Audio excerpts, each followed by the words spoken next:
وہ ایک دم ہی سٹپٹا کر اپنے کمرے کی طرف بھاگ گئی تھی اور سب کی ملی جلی ہنسی نے دور تک اس کا پیچھا کیا تھا۔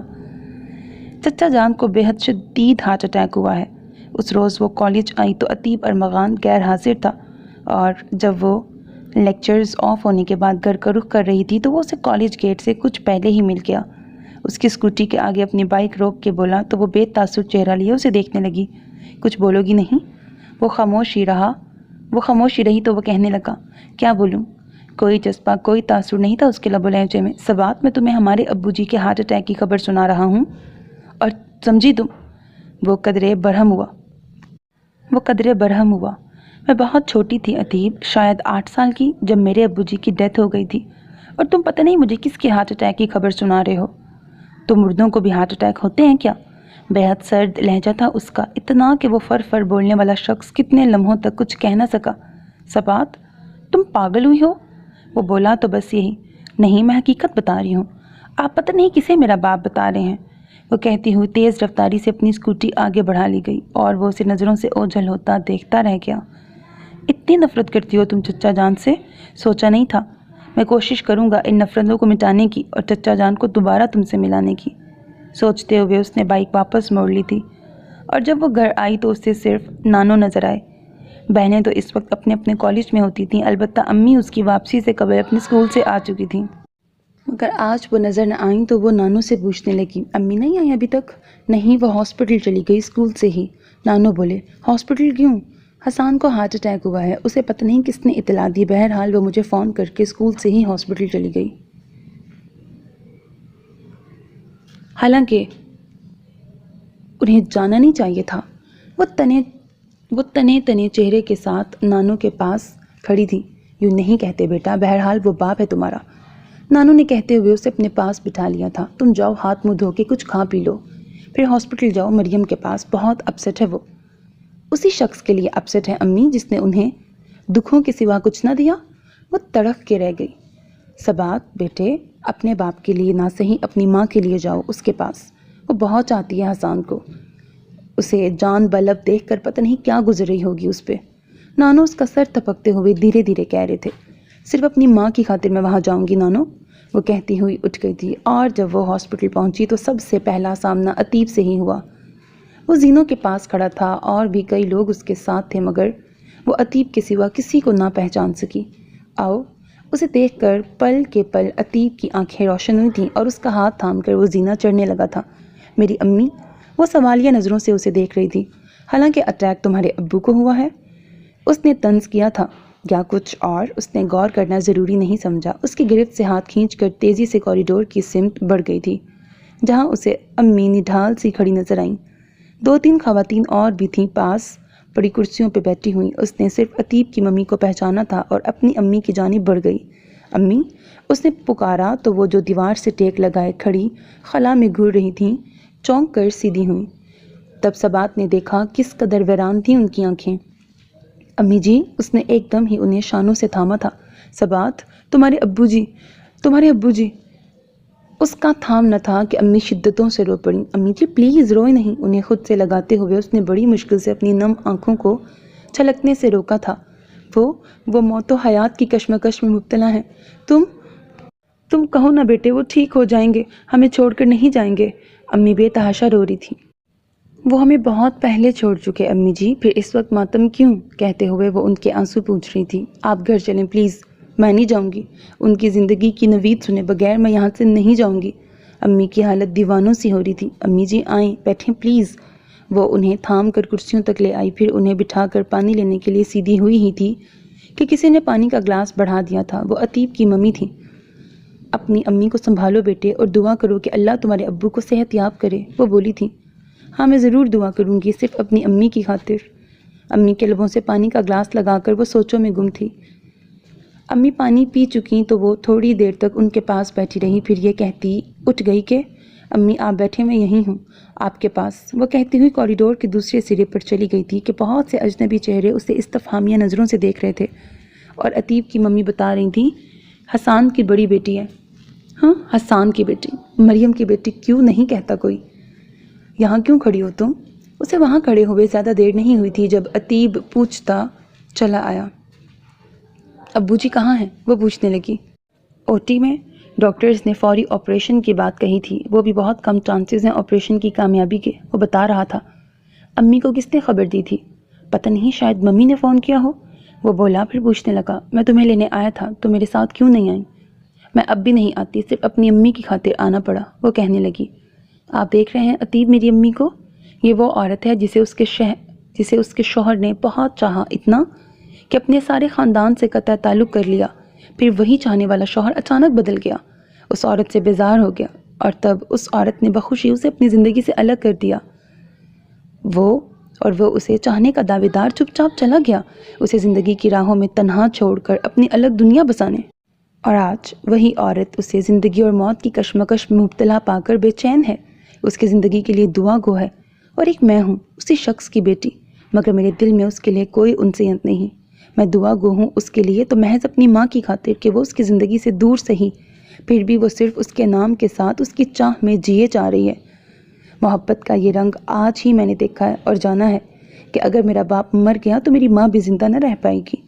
وہ کہتے کہتے ایک دم ہی چپ ہو گئی تھی کہ آنکھوں کے ساتھ اس کی آواز بھی نم ہو چکی تھی۔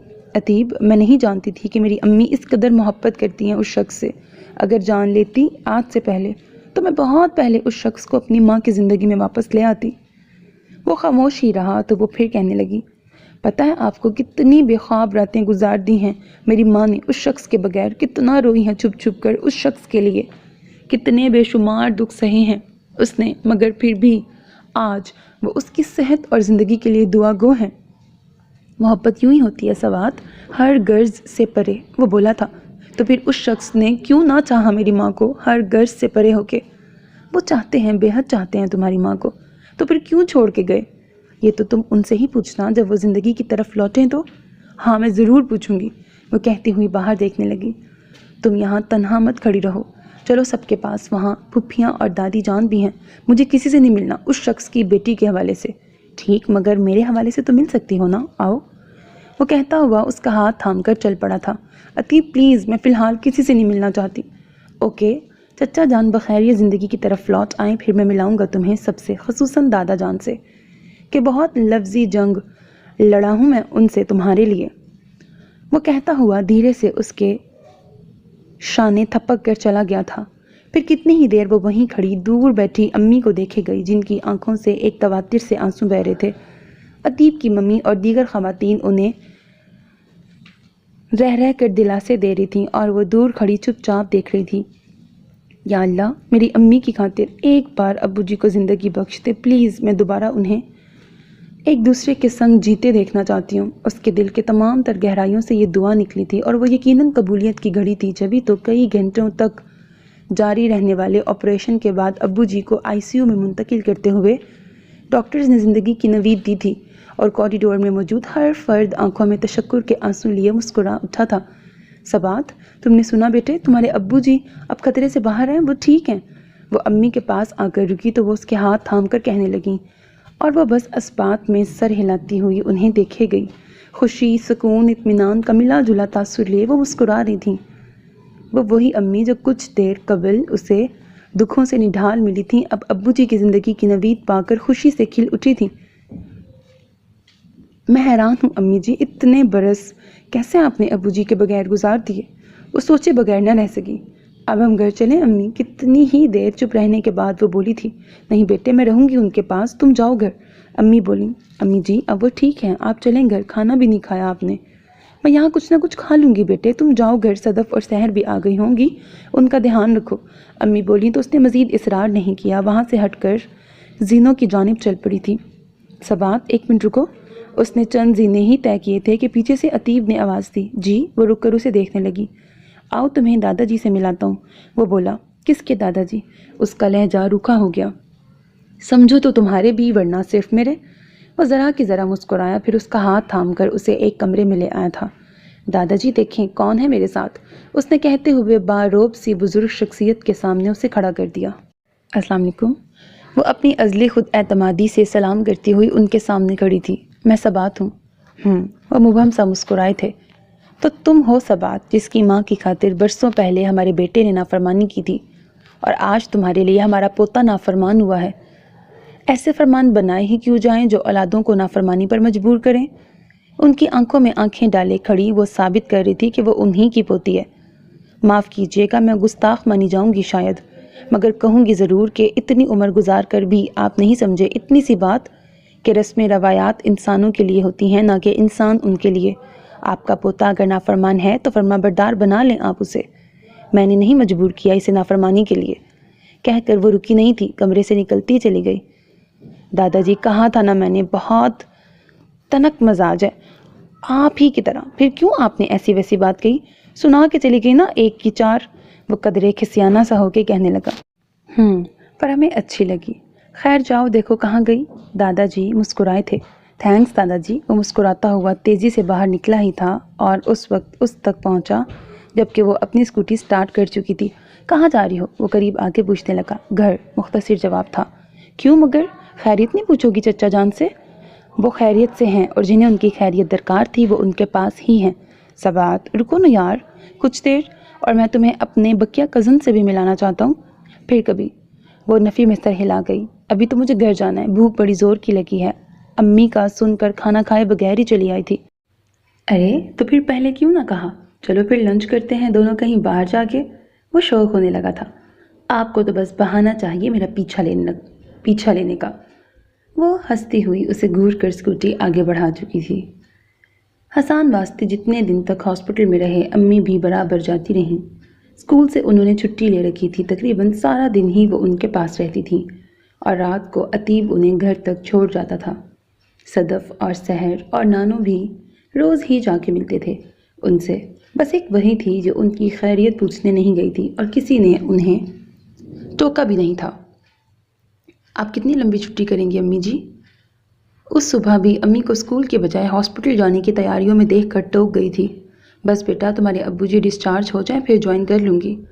امی جی، ابو جی کے لیے گرما گرم دودھ تھرمس میں ڈالتی ہوئی امی بولیں اور وہ چاہ کر بھی کوئی تلخ بات نہ کہہ سکی کہ ابو جی کے لیے امی کی دیوانگی وہ دیکھ ہی چکی تھی کہ کیسے ایک پل میں وہ سارے گلے شکوے بھلا کے ابو کی صحت اور زندگی کے لیے بے چینی سے مالک حقیقی کے آگے سر مسجود تھیں۔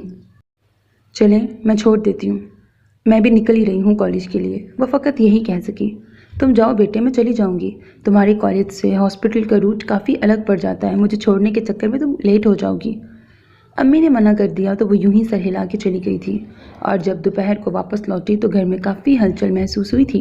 کالج نہیں گئی تم دونوں بہنوں کو گھر میں دیکھ کر وہ پوچھنے لگی۔ نہیں باجی، آج ابو جی گھر آ گئے ہیں نا، اس لیے ہم نہیں گئی۔ صدف بولی تو اپنے کمرے کی طرف جاتے اس کے قدم رک سے گئے۔ کیا مطلب؟ وہ ٹھٹک کر پلٹی۔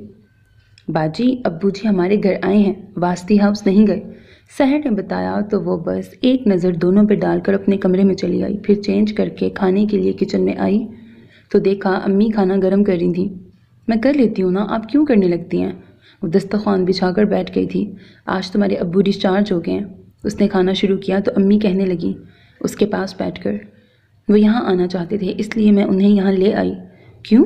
ان کے خاندانی روایات کی لکیر پیٹنے والے والدین نے روکا نہیں؟ وہ چپ نہ رہ سکی۔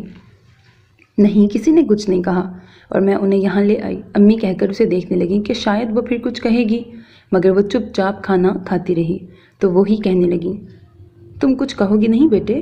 کوئی احتجاج، کوئی اعتراض؟ امی کو توقع تھی اس کے کسی شدید رد عمل کی، جب ہی پوچھ بیٹھی، آپ کی چاہتوں کے آگے میرا احتجاج اور اعتراض کوئی معنی نہیں رکھتا امی۔ وہ کہہ کر پانی پینے لگی۔ تو پھر تم ملتی کیوں نہیں ہو ان سے؟ وہ روز کئی بار پوچھتے ہیں تمہارا۔ بس میرا دل نہیں چاہتا۔ صدف اور سحر تو بے حد خوش ہیں، ایک دم گھل مل گئی ہیں ان سے۔ تم بھی تو انہی کی بیٹی ہو نا، بڑی بیٹی؟ انہوں نے بڑی پر زور دیا تھا۔ ہاں ہوں بڑی، مگر آپ جیسا بڑا ظرف کہاں سے لاؤں؟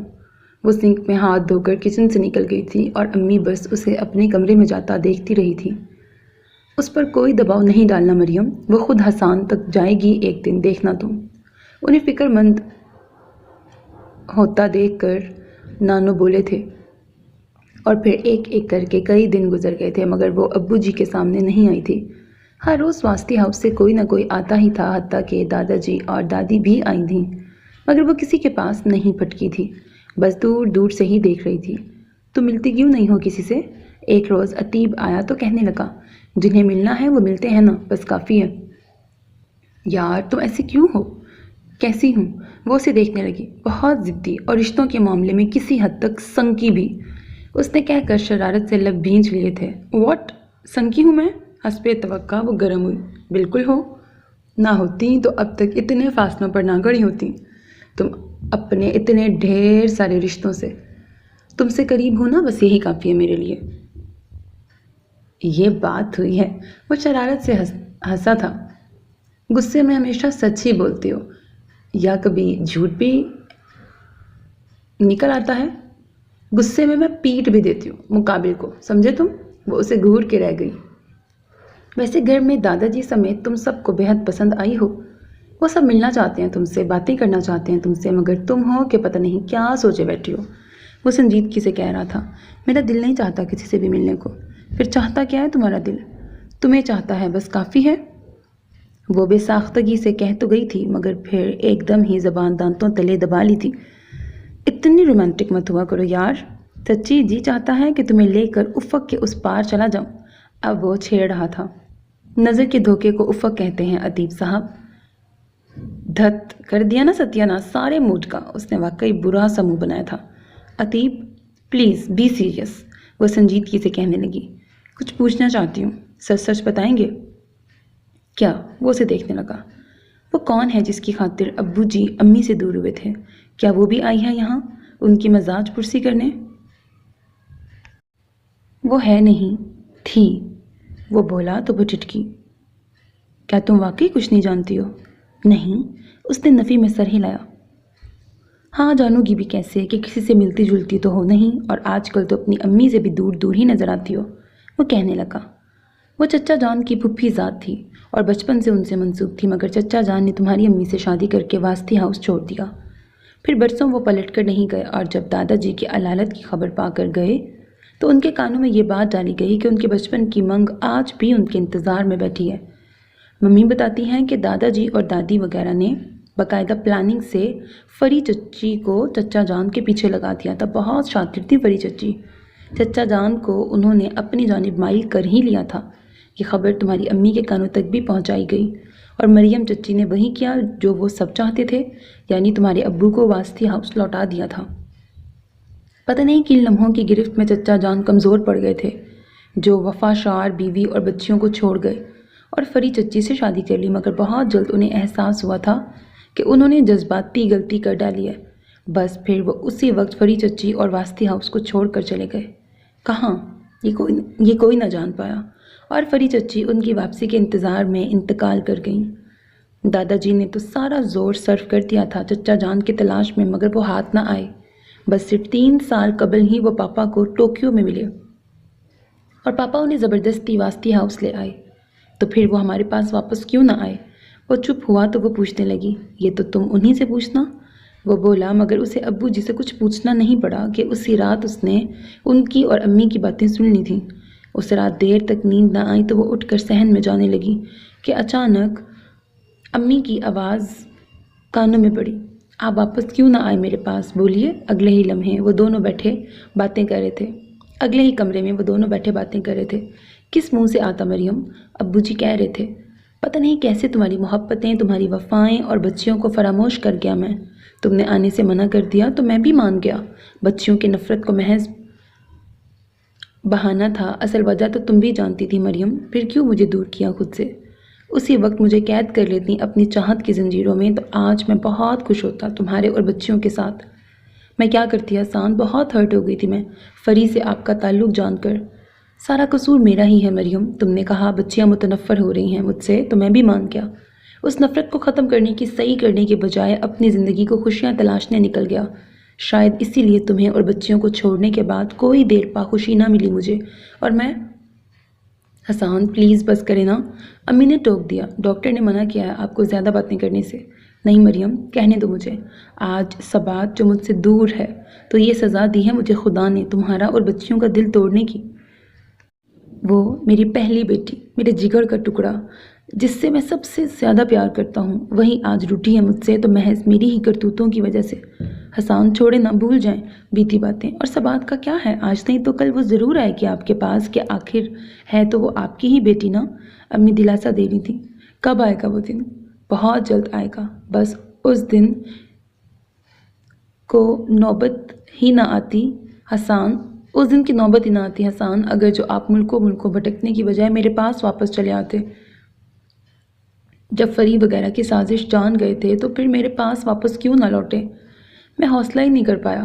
تم سے بے وفائی کی سزا خود کو یہی دی کہ تمہیں اور بچیوں کو چاہتا رہوں اور ملوں بھی نہیں، کہ تمہیں تڑپایا تھا تو خود بھی تڑپتا رہوں۔ بہت سزا دے لیا آپ نے خود کو، بس اب کوئی دکھ نہیں دیں گے آپ خود کو، امی کہہ رہی تھیں، اور وہ چپ چاپ اپنے کمرے میں چلی آئی تھی۔ یہ محبتیں کتنے رنگ بدلتی ہیں، وہ سوچ رہی تھی۔ اگلا دن چھٹی کا تھا، اس لیے وہ فجر کی نماز پڑھ کر دوبارہ سو گئی تھی، اور جب آرام سے اٹھی تو گھر میں اسے بڑی ہلچل سی محسوس ہوئی۔ کمرے سے باہر آئی تو دیکھا دادا دادی سمیت پورا واسطی ہاؤس ہی گھر میں براجمان تھا۔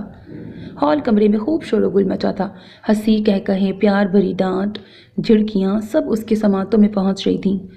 خوب سوئیں آج تو تم؟ وہ کچن میں آئی تو اسے دیکھ کر امی کہنے لگی جی، وہ محض سر ہلا کے کچن ٹیبل تک آ کر اپنے لیے ناشتہ بنانے لگی۔ تم بیٹھو بیٹا، میں بنا دیتی ہوں۔ سبزیوں کے پتے چنتی امی بولی میں بنا لوں گی، وہ کہتی ہوئی دودھ گرم کرنے لگی تھی۔ اتنا شور و گل کیوں؟ ہاں، واسطی ہاؤس سے آج سب ادھر ہی آ گئے ہیں، تمہاری اور عتیب کی شادی کی تیاریوں کے امور پر بات ہونی ہے نا، اس لیے امی بتانے لگیں۔ اور تمہارے تایا جان نے کھانوں کے آرڈر دے دیے ہیں، اس لیے سب آرام سے بیٹھے گپے لگا رہے ہیں۔ ناشتہ کر کے تم بھی جاؤ سب کے درمیان، کہنے کے ساتھ ہی امی نے اسے دیکھا بھی تھا، وہ بے تاثر چہرہ لیے ناشتہ کرنے بیٹھ گئی تھی۔ جب گھر میں پکانا نہیں ہے تو آپ سبزیاں لے کے کیوں بیٹھی ہیں؟ تمہارے ابو جی کے لیے سوپ بنانا ہے، اور ان کا پرہیزی کھانا بھی تو بنانا ہے نا۔ میں بنا دیتی ہوں، آپ جا کے بیٹھیں سب کے ساتھ، یہ نارمل سے انداز میں کہتی وہ ناشتے سے فارغ ہو چکی تھی۔ ٹھیک ہے، امی پل کے پل مسکرائی تھی۔ ابھی تو سوپ بنا دو، کھانا تھوڑی دیر بعد بنانا، سوپ ابھی پئیں گے تمہارے ابو جی۔ وہ اسبات میں سر ہلا کر سوپ بنانے کھڑی ہو گئی، اور اس کے سوپ بنا کر پیالے میں منتقل کر لینے تک امی وہیں بیٹھی چپ چاپ اسے دیکھتی رہی تھی۔ آؤ تم سب کے ساتھ بیٹھو، میں یہ سوپ دے آؤں حسان کو؟ سوپ کا پیالہ ٹرے میں رکھتی ہوئی امی کہنے لگی آپ جائیں، سوپ میں دے دیتی ہوں ابو جی کو۔ وہ کہتی ہوئی ٹرے ان سے لے کر انہیں خوشگوار حیرت سے دو چار کر کے چلی گئی تھی، اور جب ابو جی کے کمرے تک آئی تو دیکھا وہ تکیوں کے سہارے بیڈ پر نیم دراز تھے، اور عتیب اور اس کے کئی کزنز ان کے آس پاس بیٹھے تھے۔ میں آ جاؤں ابو جی؟ ٹرے ہاتھوں میں لیے وہ دہلیز پر کھڑی پوچھ رہی تھی۔ ابو جی ہی نہیں، بکیا سب بھی ٹٹکے تھے۔ رحمتیں اجازت نہیں لیتی بیٹے، وہ تو بس اس مالک حقیقی کے کرم سے برس جایا کرتی ہیں۔ اگلے ہی پل ابو جی ساری حیرتوں کو پرے کر کے سیدھے ہو بیٹھے تھے۔ میں سوپ لائی ہوں آپ کے لیے، وہ کہتی ہوئی آگے بڑھ کر ٹرے سائڈ ٹیبل پہ رکھ چکی تھی۔ تم آ گئی، ہمارے لیے یہی کافی ہے۔ اس کا ہاتھ تھامتے ہوئے ابو جی نے اپنے پاس بٹھا لیا تھا۔ میں خود آئی ہوں تو محبت جتا رہے ہیں، نہیں آئی تھی تو خود بھی چپ چاپ پڑے تھے، بلایا کیوں نہیں مجھے؟ ابو جی کے شانے پر سر ٹکاتے ہوئے وہ شدتوں سے رو پڑی تھی۔ بلانے کا منہ ہی نہیں تھا میرا، ابو جی نے شفقتوں سے سمیٹا تھا اسے۔ بکواس کر کے غصہ نہ دلائیں مجھے، وہ روتے روتے ہی چلائی تھی۔ جی چچا جان، غصہ نہ دلائیں ورنہ یہ سارے ادب لحاظ بھول جائے گی، اور مجھے تم اور آپ کو ابو جی کی بجائے وہ شخص کہے گی۔ عتیب نے شریر سا طنز اچھال دیا۔ ویسے وہ باپ کو کہہ رہی ہے بکواس کر کے، یہ زیادہ بد تہذیبی ٹائپ نہیں ہو گیا؟ خیر ایسی بھی نہیں ہے ہماری بیٹی، ابو جی بہت پیار سے اس کے آنسو پوچھ رہے تھے۔ ایسی ہی ہے آپ کی بیٹی، وہ بولا۔ تم چپ رہو، تم کیوں بیچ میں ٹپکے ہو؟ مجھے اکیلے سارے حساب بے باک کرنے ہیں اس شخص سے جو میرا باپ ہے، وہ چڑ کر چلائی تھی۔ دیکھا چچا جان، کہا تھا نا میں نے۔ وہ بے تحاشا ہنس رہا تھا، ابو جی بھی مسکرا رہے تھے، اور وہ زبان دانتوں تلے دبائے خجل سی ہو کر انہیں دیکھ رہی تھی۔ تمہارے ہر اس پل کا حساب بے باک کرنے کو تیار ہوں میں بیٹے، جب تم نے میری ضرورت محسوس کی اور میں تمہارے پاس نہیں تھا۔ تمہارا ہی نہیں بیٹے، تمہاری ماں اور اپنی دوسری دونوں بچیوں کا بھی خطاوار ہوں میں، اور ہر سزا جھیلنے کو تیار ہوں، تم جو چاہو۔ اس کے سر پہ ہاتھ پھیرتے ہوئے ابو جی کہہ رہے تھے جتنی سزائیں جھیلنی تھیں آپ جھیل چکے ہیں، اب جزا کا وقت ہے ابو جی، کہ اب کوئی سزا باقی نہیں رہی آپ کے لیے۔ بڑا ظرف رکھتی ہو بیٹے، اپنی امی جیسا۔ نہیں ابو جی، بہت چھوٹا ظرف ہے میرا، بڑا ہوتا تو اتنی دیر نہ لگاتی آپ تک آنے میں۔ خیر، اب راوی چین ہی چین لکھتا ہے۔ عتیب کہنے لگا، لیکن چچا جان، میں بتا دوں آپ کو کہ اگلے ماہ میں آپ کی یہ بیٹی آپ سے لے جاؤں گا۔ آج ہی تو آئی ہے ہماری بیٹی ہمارے پاس، اور اتنی جلدی تو ہم اسے دوبارہ خود سے دور نہیں کریں گے۔ ابو جی ہنس رہے تھے۔ کیا مطلب ہے؟ ادیب کی جان پہ بن آئی۔ مطلب کیا ہوتا ہے؟ میں اب اپنے ابو جی کے پاس ہی رہوں گی۔ وہ چڑھا رہی تھی۔ ٹھیک ہے، تو پھر میں بھی یہیں رہ جاتا ہوں۔ وہ اس قدر بے چارگی سے بولا تھا کہ ابو جی کی رکتی ہنسی دوبارہ شروع ہو گئی تھی۔ پھر وہ ابو جی کے ساتھ لگی سب کے درمیان چلی آئی تھی۔ ہر چہرے پر خوشی رقصاں تھی، اور ان سب چہروں کے درمیان اسے امی کا چہرہ سب سے زیادہ حسین اور تابناک لگ رہا تھا۔ وہ چہرہ جس پر ایک بار پھر برسوں بعد محبتوں نے اپنے حسین رنگ سجا دیے تھے۔ ختم شد۔ سو میرے عزیز listeners, this was the end of the novel. Hope that you like it. اپنا بہت خیال رکھیے گا نیک تمناؤں کے ساتھ۔ اللہ حافظ، and don't forget to subscribe to my channel because that's how you can encourage me, and that's the only kind of support and encouragement which I want from all of you. Allah Hafiz.